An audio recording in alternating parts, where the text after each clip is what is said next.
everyone. Thank you so much for coming. Hello, hello. It's with great pleasure that I'm here today to launch my new book, VIVE. Yeah, so thank you. It's 10 o'clock in the morning here in Australia. It's between sort of 6 and 8 in America. It's 3 a.m. in Europe, so I'm not sure we have any takers from Europe. I'd be very impressed if we did. My assistant Susie's on the other end, and she's going to be making comments or telling you guys to do stuff or whatever, or just waving or drinking. So I sort of made it at that time because I figured if anybody's going to drink in the morning, it might be Australians. So if you've got a drink, fantastic. If you don't, cheers. I'm going to open up my champagne now because I just want to hear that cork popping sound. So if I make a gigantic mess, you'll sort of be part of it. So let's go. We're going to celebrate. And you know what I love is that we're celebrating despite everything that's going on around us. That's awesome. So cheers to you. Oh, and it worked. And I'm just going to pour a bit of champagne because at a traditional book launch, this is what we would be doing. So we're going to get as close as we can to a traditional launch, albeit via Zoom. So even more power to you for actually bothering to sign in to yet another Zoom meeting. So cheers. Thank you so much. It's just really, really cool. Now, it's interesting because the first question I keep getting asked about this book is, why did you name it VIVE, and how do you pronounce it? Is it Vive? Is it Vive? Is it Vive? Like, what is it and what does it mean? Well, I pronounce it Vive because I've got a bit of an affinity towards Italy, and in Italian, it's a conjugation of the verb vivere. In English, it's live, it's vive, right? So you can say vive, you can say vive. I'm going to really trash it now because I'm actually going to attempt French, which I can't do. It would be vive. So the French would say vive la France. And my friends in France said, you cannot use this word by itself, but you know what? It's a book title, do what you want. So I pronounce it vive. And basically the reason I named it that is it's simple for living. No matter what language it's in, it means to live. And I reckon right now, that is what is really important. It's funny because for so long, we've been concentrating on lifestyle, haven't we? You know, for the past 20 years or so, it's always been about the lifestyle that we can create. And that appeals greatly to me because it has the word style in it. And I'm a designer and I love design and color. And so the concept of creating a lifestyle, you know, this balance between work and play is quite appealing. But I'm just finding that right now, it's like lifestyle almost feels like a luxury. It's like, it's really about living and just living in being alive, quite frankly. So I love that. And I decided that I should carry that through and I should create a book that still has style because it means so much to me, but it breaks it down to quite a simple concept. There's an artist down in Mexico, or used to be, Frida Kahlo, that you may or may not be familiar with. She's a very prolific Mexican artist. She died in 1954, but she still inspires and influences people today. And it's what I love about Frida Kahlo is that despite her tragedies, she had polio as a child. Polio as a child. She then was in a bus accident in her early 20s and, you know, sort of really destroyed her leg. And eventually it was amputated, but that's despite the things that happened to her. Like as soon as that occurred, it's interesting, she started painting. She started painting these amazing self-portraits. She's quite a beautiful woman, but she never let it get to her. She continued to live life to the fullest. And in fact, I just want to read a quote that I've put in the book a quote from her. It said, "I tried to drown my sorrows, but the bastards learned how to swim and now I'm overwhelmed by this decent and good feeling. And today she still inspires people, probably because of a lot of her women's rights movements and things like that. But she inspires me through her artwork. And there's a famous piece in the Museum de Kahlo in Mexico, and it's this, I'm going to show it to you now. It's watermelons. Watermelons are quite significant in Mexico. But what's cool about this painting is the inscription at the bottom, Viva La Vida, which just means long live life. And she painted that 8 days before she died. I mean, that is inspiring stuff, right? That's really inspiring to me. And it just didn't inspire me, but it also inspired Coldplay. And Coldplay, I find just one of the most exciting, inspirational rock bands today. But when they went down to Mexico, they went to her museum, they saw that painting, and they named one of their most amazing songs after Frida Kahlo and that expression, Viva La Vida. So I know we've been listening to a bit of music already, but I want to play this song for you now. The reason I think it's so critical is I have a great hope that when this pandemic ends, that we will all be singing this song in unison globally, because it is so uplifting. And I just want to play it for you now.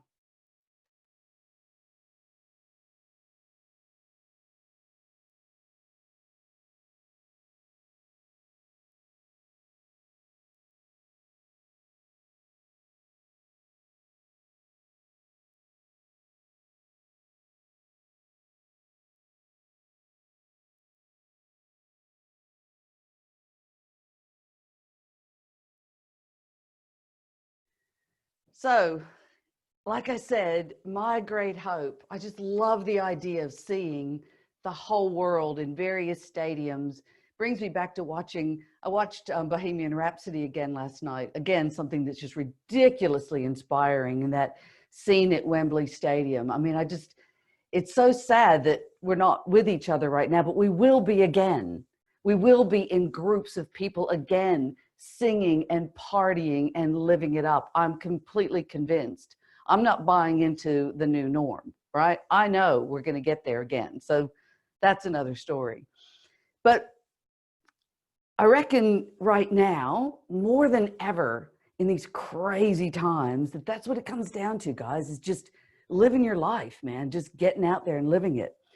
So what would happen at a traditional book launch is I would read something from the book right about now. I'd be standing at a podium in front of everybody, and I'd go, I'm going to read an excerpt from the book. So I reckon that's what I should probably do. So I'm going to read the preface, because I know some of you have seen the book, some of you have bought the book, and some of you haven't. And by the way, what I haven't said is if you've got any comments or questions, pop it in the chat box as we go, because I'm going to try to answer them as later on, okay? Anyway, the preface. If you've been through any kind of loss, perhaps a divorce, death, or loss of a job, the pandemic right now might feel slightly familiar to you. For me, when the shock and disbelief of COVID-19 hit, I went straight back into survival mode, fight or flight. I've been here before. I've had my world rocked to the core. I immediately began asking myself, how am I going to make this new reality work? What needs to be done? Can I do this? If you are experiencing loss for the first time, your emotions are going to be wreaking havoc. But rest assured, this confusion is completely natural. This is grief. It's a shock to the system, but different for everyone in varying degrees. It may be sorrow from losing a loved one, sadness from what's happening around us, frustrations over the loss of freedoms, or even the most primitive emotion, fear. Fear for what the future holds. So I reckon what we are all going through collectively is trauma, right? And when you're going through trauma, you sort of ask yourself, is it normal to feel anxious? Is it normal to feel worried about the future? Is it normal to be confused? Well, yeah, of course it is. When we grieve, that's exactly what we ask ourselves, right? And make no mistake, that is what's going on right now. So I guess we really just mustn't beat ourselves up about that. But here's the key. We also mustn't feel sorry for ourselves, right? And any of you that read my first book or have read my blogs or know me know that over the past few years, I've learned a lot of important life lessons from various places, from therapists, from naturopaths, from Chris, my trainer, like all different people. But of course, the most profound lessons of all come from your from your children, don't they?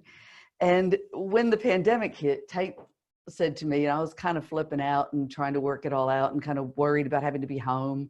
And we were in lockdown for the first time. He said, Mom, look around. It's not that bad. And I thought, of course he's right. So staying home in the sanctuary that I have created ain't really all that bad.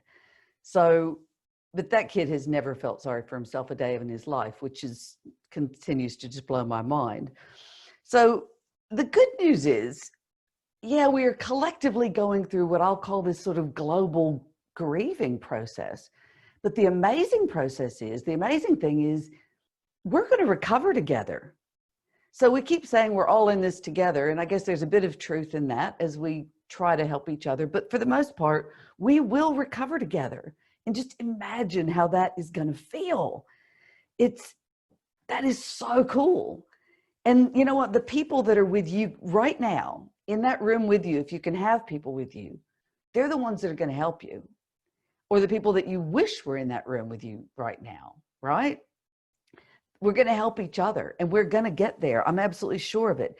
And I'm even more sure that we are going to be better and smarter and stronger. Through adversity, we grow. We absolutely grow. I mean, it sucks. It hurts. It's hard, but we do. I mean, I know because I've lived this and I'm here to tell you it is ridiculously possible. But the other thing is you've got to do the work. So again, those of you that know me know that's a bit of a thing that I say a lot. You have to do the work, whatever that work means. Now, for me, so what? I love work. I've always loved work. I'll never retire because I just love work. And because I'm a designer, I suppose I'll refer to yet another artist that inspires me. He's on the wall up here behind me. He's one of the people on the wall. Matisse. I say Henry Matisse, and of course I'd trash it. It's probably Honoré, but I'll say Henry Matisse. He says work cures everything. And you know what? Another artist that right up to the day he died was doing amazing things. Do you know that when he could no longer paint, he created his paper cutouts? I'm going to show you a sample of that now. This is the paper cutouts. He had apprentices cut out shapes of paper and put them onto a wall or a canvas and position them according to his directions.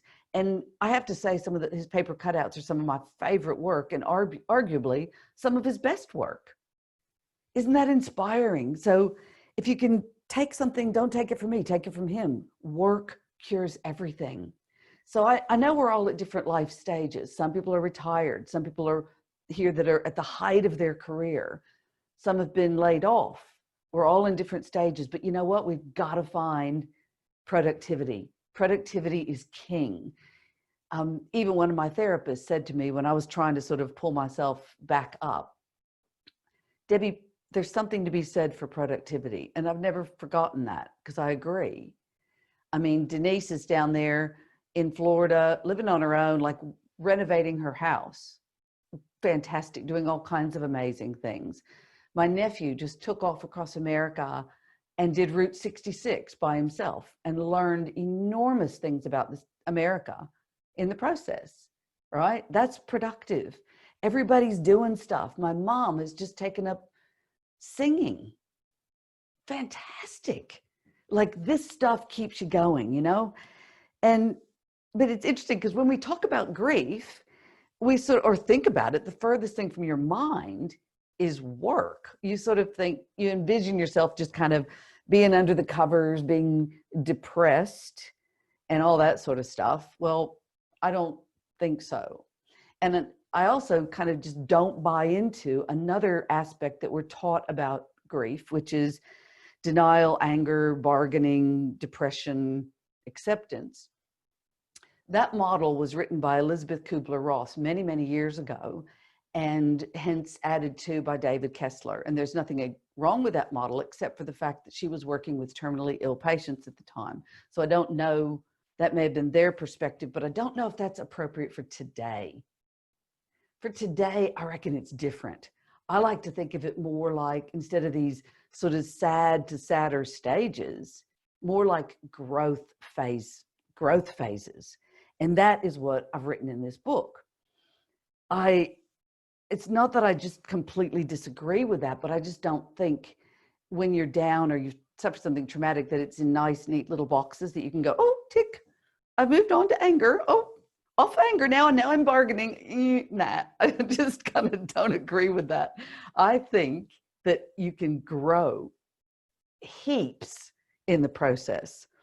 So no matter what your age is, you know, no matter what stage you're in life, there's still opportunities to grow. And through adversity, clearly we do. So I'm just going to take you through the stages in the book quickly now, because I know how tiring these Zoom meetings are. So I'm not going to go on and on forever. Trust me. Each stage I've associated with a color. So because of my design background and my absolute love of color and the fact that color is all around us and so important to us, I think it's important to associate these concepts with color. So the first stage is survive, man. It's like Webster says, it's to remain alive, an existence, to continue to function. For me, it's the act of getting your shit together. And I associate that with white, which is cleanliness and purity. And when, let's face it, when COVID-19 hit, we all went into survival mode. It's like, how are you going to do this? My friend Lynette teases me because I went to the dark side, you know, and bought a freezer. But we all did what we had to do to protect yourself, to protect your family, right? It was survival mode. And it really is kind of fight or flight stuff. Trick is, you don't want to stay stuck in that one. The good news is, the amazing thing is, when you will grow from each stage. And anybody else that knows me knows how much I love Venn diagrams. But in the book, I'm not going to share that as a slide. I reckon you go from an emotion to an action to an outcome. And when I'm just going to do one, I'm not going to take you through the whole book. First, you start off with disbelief. You move to panic, which leads to stress. Then you kind of move, worry, listen, understand, acceptance, change, courage. So when you move through the survive stage, you can actually come out the other end with a beautiful life trait, which is courage. And I think there's something to be gleaned from each stage. When you get through that phase, you then move to the arrive phase, where you kind of go, okay, I'm here, now what? And we can physically think about the fact that we were just suddenly home. And you go, okay, I'm going to be all right, I'm going to make it, but what now? And for me, I say my definition is, this is the process of adapting and growing. So once you get into that phase, which I've associated with blue, because it's about calming and soothing and working it out, you start adapting. How am I going to make this work? I can do this. The third phase, and sorry, by the way, what you get from that growth phase is what I'm calling fortitude. I mean, that's cool. I would love to have a bit of courage and a bit of fortitude. The third phase is revive. And you're probably thinking, which one of these am I in right now? You guys will all be thinking about where you are. Revive is when you really kind of start coming back to life, right? And to me, I actually define that. Webster says, restore consciousness. To restore from a depressed state. I say it's coming back to life. Now, again, when I went through what I went through, people, I even thought, oh, I just want to be the old me. I want it to be back to where I used to be. And then it dawned on me, well, no, I don't. I want to be better. I'm never going to get that old person back. That person's gone. The new me, with new lessons, I think I like a little bit better. So the revive phase I've associated with green, because that's about growing and nurturing, right? And then, of course, the last growth phase, which I've associated with the song Nina Simone, Feeling Good. Just imagine that, you're feeling good. To me, that is to seize the day no matter what. And I know we're all having really weird days where one day's just bad and the next day's okay. I have that too. I mean, if you don't, well, fantastic. But I've associated that with red, which is strength and power and passion. And with that, I feel like you come out the other end with poise. So that's another really nice word, isn't it? In Get, I talked about finally getting to the point where you felt like you were back in balance, where, you move from being sort of out of balance to balance. And I like to think about it, and you can picture this if you like, because it's pretty funny. My trainer he has a field day with this, where he gets me on a Bosu and I'm trying to balance. And then he gives me weights and I'm supposed to squat with the weights. It's not pretty, okay? And then I go flying off. So I would like to do that with a bit more poise. So I think at the end of this, if we can end up with courage, fortitude, resilience, and poise, we're going to come out all right. These are human traits that we would all enjoy having. So, you might ask yourself, again, is it normal to experience all of these phases? Is it cool to grow ridiculously in tough times? Is it okay to thrive? I know some people that say they're already thriving.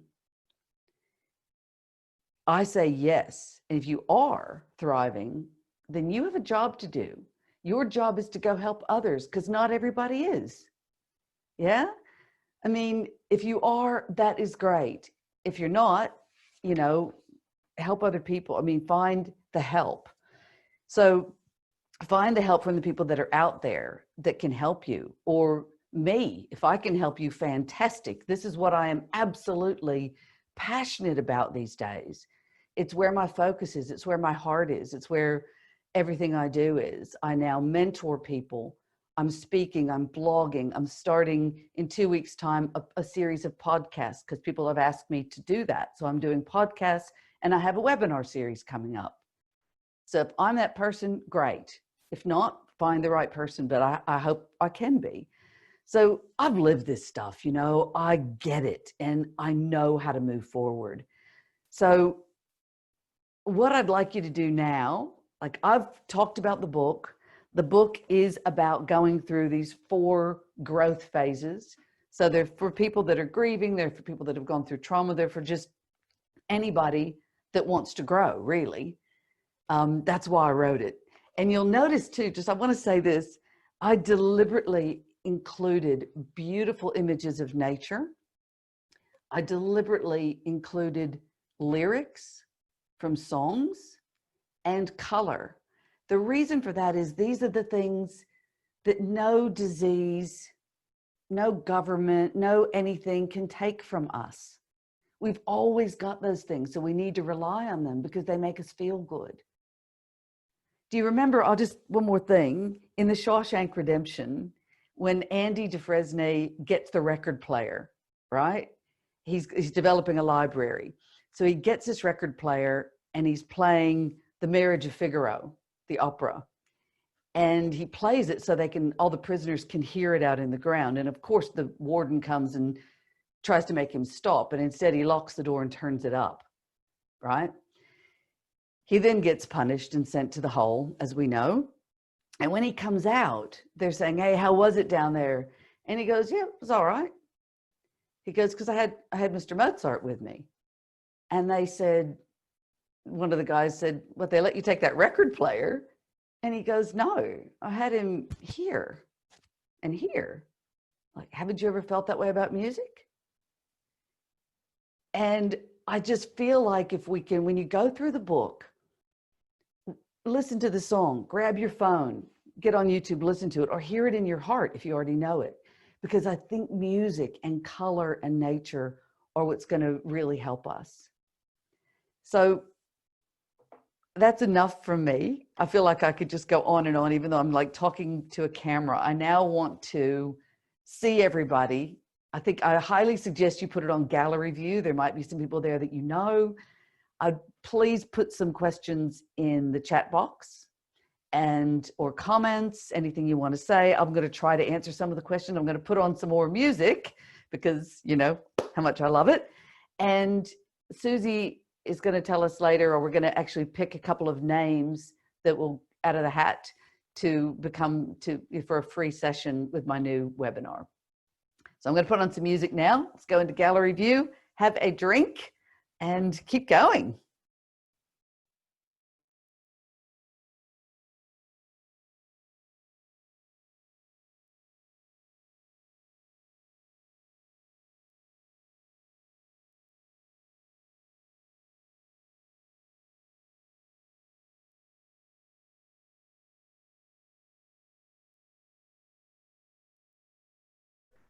So should I be really mean?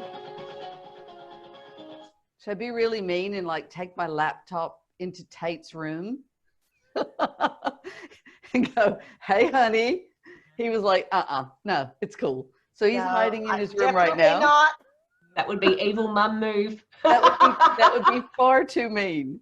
So, okay, a couple of questions. I'm not sure where to go. I know Greg has said, how can I work with you even though I'm in the US? That's easy. We just do it at this time of the day. Now we will find the right time of the day. You go onto my website, join my tribe, send me messages, all the information's there. Like I said, I'm starting a webinar series, and the webinar series is going to go for 4 weeks, and it's going to be based on the 4 categories in this book. So we're going to learn and grow from each category. That's the idea. So thanks for asking that, Greg, but that is how you can work with me if you want to. What else? What have we got, Susie? Did you get the question from Jane? She was asking, what inspired you to complete a second book so soon after Get? Oh, I'm going to let you ask the questions because I am technologically, not so great with this. I see a bunch of people and I see their faces, but thank you, Susie. Yeah, Jane, it's interesting because I wrote Get. It took me about 1.5 years, 2 years to write that book. And it was a good friend of mine said to me, Debbie, that's the book you had to write. Now go write the one that you want to write. And it dawned on me that I sort of neglected me as far as a designer and the things that I love. And I thought, I don't care if this book costs more. I want it to be full of color and full of life. And I need to build on those first concepts. So the concepts of getting better and smarter and stronger, I just felt like I needed to do more. And especially I needed to twist it a little bit or adapt it for what we were going through right now, specifically, because I reckon people need that. So I think the world needs to hear these messages, because we're all kind of floundering a bit as to what's going on next. Yep. Anybody else? Anything else? There's no other questions at this stage, but we did have feedback from someone which was absolutely beautiful, and it said, I'm really moved by this, Deb. Fantastic. Thanks, guys. We can unmute and you can make comments, whatever you want to do. I also want to say that if you want to stay online afterwards, for those of you that I haven't seen in like 20 years, I have friends from Pennsylvania, my friend Margie, and I went through training at Milliken. I'm 20s, I think, nice. I think it's actually longer than that. Oh, I know it is. Who's here? I love that. Sweeter babes. Deb, just one more question, sorry. Yeah. Nick and Chris have asked, how does it feel to release your second book? It feels absolutely awesome. And you guys were here with me till 1 a.m. partying when I won that legal case. And I can see my lawyer, Sherelle, here, and my accountant, the two people that helped with that, which they saw me through all kinds of stuff. You were here partying with me, and I said, I'm going to write a book, and it'll be out by this time next year, which I did. So to write a second one and produce something that makes me feel the other one made me feel good because I thought, I think I can help people.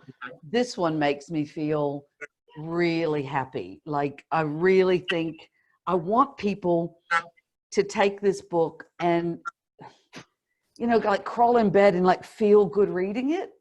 Write in it. I've got worksheets and stuff like that. I want them to feel like this is part of their life. So it feels really good. It feels fantastic. Another question we have here from Greg is, who are the people in the pictures behind you? Oh, these are people that have inspired me throughout my life. And it's very personal. And a lot of people say, I'm happy to share it, but why aren't there women? And I was like, I don't know. That's just what came to me at the time. Of course, there's women that have inspired me. I could list Audrey Hepburn, Ellen DeGeneres. There's some amazing, Frida Kahlo. I probably should add to that. But I'll just run through it. It's Nelson Mandela. And I've got a quote up there. So whenever I feel I need to be inspired, I just look up at that wall. Because you know what it's like working from home. You're just sitting there by yourself. I got all these people staring at me now. Carl Tate is number 2. And the quote there is, I'm just a puppet on a string, but that's a particular joke between he and I. Roger Milliken, Barack Obama, Freddie Mercury, Richard Branson, Eminem, because I think he's a poet. I know it sounds a bit strange for me, but I love it. Matisse, the character in Gladiator. So it's Russell Crowe, but it was actually the character, and Martin Luther King. So I think it's important that we look to other people that have done amazing things before us for inspiration. We have to keep doing that. We can't become these little bubbles that just live in our office and don't go out and wear masks and we've got to stay inspired. Important, really important. One more question we have here from Ping. You write in the book about the importance of laughter. What do you do to make sure you get a regular dose of laughter? I'm so glad you asked that, because in the first book, I didn't talk about the importance of laughter and crying and music, and that's another thing I wanted to add. Ping, it's funny because I didn't laugh for a long time, and then, in fact, I found it kind of hard to even smile. But when I started laughing again, I don't know, something struck me, and it was probably something really silly. I realized how good that made me feel. Sounds corny, but it's just true. And now if I'm really feeling crappy, I literally just turn something on and make myself. I'll watch 10 minutes of The Hangover. I'll just watch the opening scene of The Hangover. And if I see Alan just flick his hair, I burst out laughing. Like, you're so right. I think you've got to find something, because there's not a lot out there that's making us laugh at the moment. So if you've got to go look for it, do it. Tate was home from school yesterday because there's all kinds of weird things going on at his school. And he said, Mom, I'm just watching Hamish and Andy. They're Australian comedians, and they are ridiculously funny. And I just sat down with him and said, show me a few. Like, we signed on to YouTube and just watched Hamish and Andy do crazy stunts. And that made me laugh. I needed that laugh. So I think you've got to go looking for it, because it's not always there. For sure. So that's all the questions. Awesome. Well, like I said, guys, I know how trying it is to do another Zoom. I've got some people that I'm mentoring that are like, I just don't think I can Zoom again. I get it. I really do. It's like, but it's what we're stuck with at the moment. So I absolutely appreciate the fact that you've been here today. It means so much. And Well I done. genuinely hope this book does what it's meant to do. So yeah, tell everyone, buy my book.